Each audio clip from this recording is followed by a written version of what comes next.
আরে তুই তুই আমার বাসার ভিতরে? এই, তোকে তো আমি 2 বছর আগে ডিভোর্স দিয়েছিলাম। 2 বছর পর আমার বাসা খুঁজতে খুঁজতে আমার বাসায় চলে এসেছিস।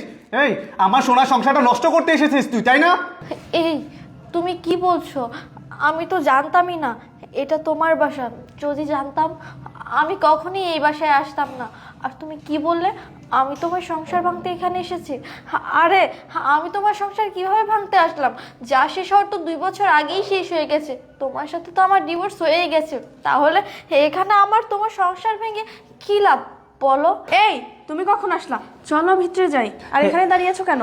এই তো এই মাত্র আসলাম। আচ্ছা শোনো, একটা কথা বলি, এই মেয়েটাকে? ও আমাদের বাসায় নতুন কাজের বুয়া। কাজের বুয়া? চিনো না জানো না, হুট করে একটা মানুষকে বাসায় নিয়ে এসেছো কাজের বুয়া হিসেবে? ও কোথায় থাকে, কি করে, তুমি কি ওকে পার্সোনালি চিনো? না, আমি ওকে পার্সোনালি চিনি না, কিন্তু আজকে আমি যখন বাজারে যাচ্ছিলাম তখন দেখি ও রাস্তায় বসে কান্না করছে। তখন আমি ওকে জিজ্ঞাসা করি তুমি কান্না করছো কেন। ও আমাকে ওর সব ঘটনা খুলে বলে। আর ওর কথাগুলো শুনে আমার অনেক খারাপ লাগলো। আমার মনে হলো মেয়েটা অনেক অসহায়, থাকা খাওয়ার কোনো জায়গা নেই। এই জন্য আমি আমাদের বাসায় নিয়ে আসলাম। আর তুমি তো জানো যে আমাদের বাসায় একটা মেয়ে দরকার। ওরও থাকা খাওয়ার জায়গা হয়ে গেল আর আমাদের বাসার কাজগুলোও হয়ে গেল। আরে তুমি যে কি না, একজন মেয়ে কেঁদে কেঁদে তোমাকে বললো আর তুমি অমনি গলে গেলে, তাই না? আচ্ছা বাদ দাও, যা হয়েছে হয়েছে। এখন চলো ভিতরে যাই। আচ্ছা চলো।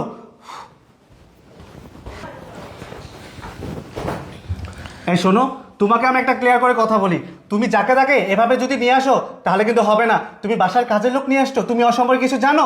একদম নিয়ে এসেছে কাজের বুয়া। শোনো, তুমি যে ওকে নিয়ে আসছো, আমার তো মনে হয় না এর হাব ভাব ভালো আছে। আমাদের বাড়ি ভর্তি দামি দামি জিনিসপত্র, যদি কোনো কিছু চুরি করে নিয়ে যায় তখন তুমি কি করবে? ওর বাড়িঘর কিছু চিনো তুমি? না, আমি ওর বাড়িঘর কিছু চিনি না, কিন্তু আমি ওর সাথে কথা বলে দেখেছি ও অনেক ভালো মেয়ে। আর ওর মতো মানুষ চুরি করতে পারে না। জ্যোতিষী হয়ে গেছে, সেটাকে মুখ দেখেই বুঝতে পেরে গেছে সে ভালো। শোনো, যার মুখ দেখে যত বোলাপালা মনে হয় তার মধ্যেই বেশি শয়তানি থাকে। তোমায় একটা কথা আমি ক্লিয়ার কাট করে বলে দিচ্ছি, কালকের মধ্যে ওকে বাসা থেকে বের করে দেবে। আমি বুঝলাম না, তুমি সে আসার থেকেই দেখছি মেয়েটার পিছনে লেগে আছো, কিন্তু কেন? আরে আগে তো 2-4 দিন দেখি, যদি ওর চলাফেরা আমার কাছে একটু খারাপ লাগে তাহলে আমি ওকে বের করে দেবো, তখন তোমাকে বলতে হবে না। এই, তুমি এসব কি উল্টাপাল্টা কথা বলছো বলো তো? আমি নাকি কাজের মেয়ের পিছনে লেগে আছি? সামান্য একটা কাজের মেয়ের পিছনে আমি লাগবো? আমি তোমাকে ভালো কথা বলছি। আরে এই ধরনের মেয়েরাই চোর হয়, বুঝেছো? আমাদের ঘরের মধ্যে এত দামি দামি জিনিসপত্র যদি চুরি করে নিয়ে যায় তখন এই ড্রাইভার কে নেবে বলো তো? তুমি না ভালো কথার মানুষ না, ভালো কথা তোমার কান দিয়ে ঢুকবে না। যখন কিছু একটা চুরি হয়ে যাবে তখন বুঝবে মজা। শোনো, এই ধরনের মেয়ে না এরকমই ভোলাবালা হয়, বুঝেছো? শোনো, একটা কথা তোমাকে বলি, তোমাকে যে বলেছে না ওর বাড়িতে কেউই নেই, ও একা অসহায়, আসলে এইসব কথা বলে তোমার কাছে সিম্পাথি আদায় করেছে, বুঝেছো? তোমাকে ইমোশনাল ব্ল্যাকমেইল করে বাড়ির ভিতর ঢুকেছে। পরবর্তীতে কি করবে? জিনিসপত্র চুরি করে নিয়ে ভাগবে। তুমি টিভি সিরিয়ালে দেখো না যে ভোলাবালা মেয়েগুলো তোমার মতো মানুষদেরকে পটিয়ে বাড়িতে ঢুকে প্রথমে, তারপরে জিনিসপত্র চুরি করে তারপরে পালায়, বুঝেছো? বাস্তব জীবনে এর থেকেও ভয়ানক ঘটনা ঘটে, এমনকি বাড়িওয়ালাকে মেরে পর্যন্ত চলে যায়। আর তুমি কি করেছো? এর ভোলাবেলা চেহারা দেখে এখানে বাসায় রেখেছো। কবে দেখবে জিনিসপত্র চুরি করে তোমাকে মেরে দিয়ে তারপর চলে গেছে, তখন বুঝবে ও নিশ্চয়ই কোনো খারাপ মতলব নিয়ে ঢুকেছে। তাই ভালোই ভালোই বলছি, ওকে বাসা থেকে এখনই বের করে দাও, যাও বলছি।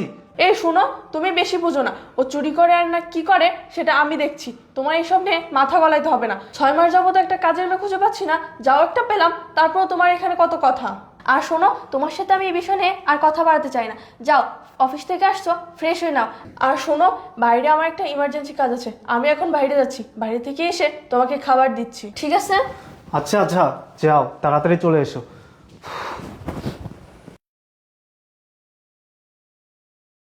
ইপ্তি, হ্যাঁ ইপ্তি, তোর সাথে আমার কিছু কথা আছে।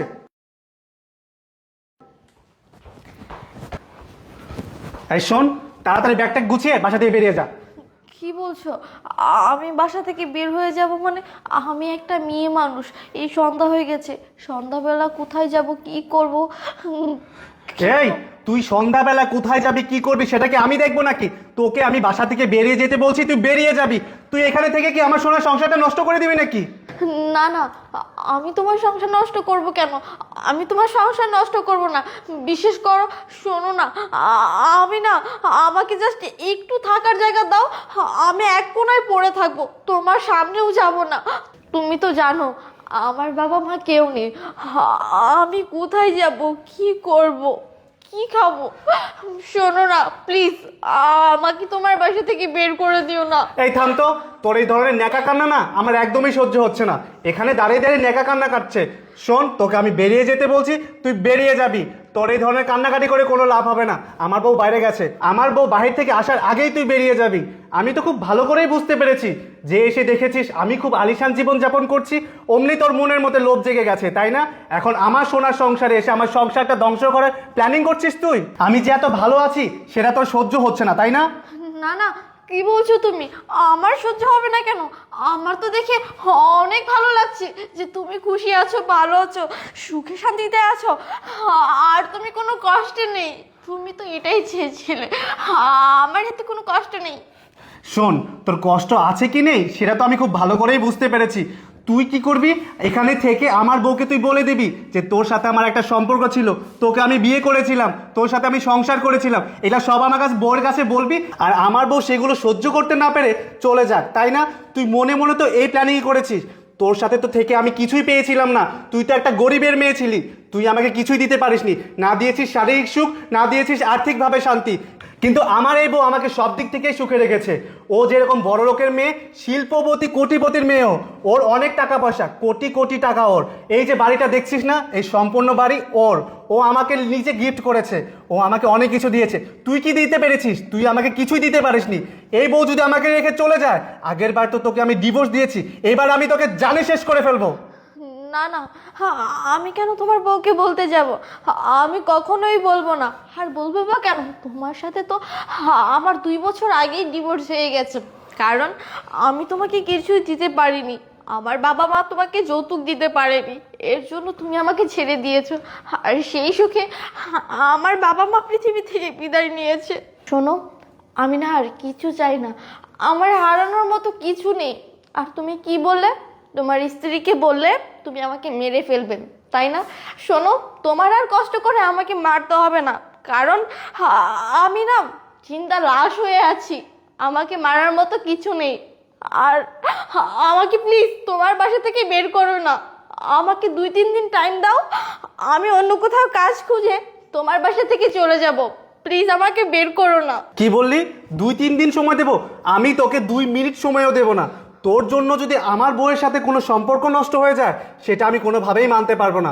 তোর সাথে আমার বিয়ে হয়েছে, তোর সাথে আমি সংসার করেছি, তোর সাথে আমি সময় কাটিয়েছি, এগুলো যদি আমার বউ জানতে পারে না, সাথে সাথে আমাকে নগদে ডিভোর্স দিয়ে দেবে, আর এটা আমি কোনোভাবেই মানতে পারবো না। তাই ভালোই ভালোই বলছি, তুই আমার বাসা থেকে এখন এই মুহূর্তে তুই বেরিয়ে যা, বেরিয়ে যা বলছি।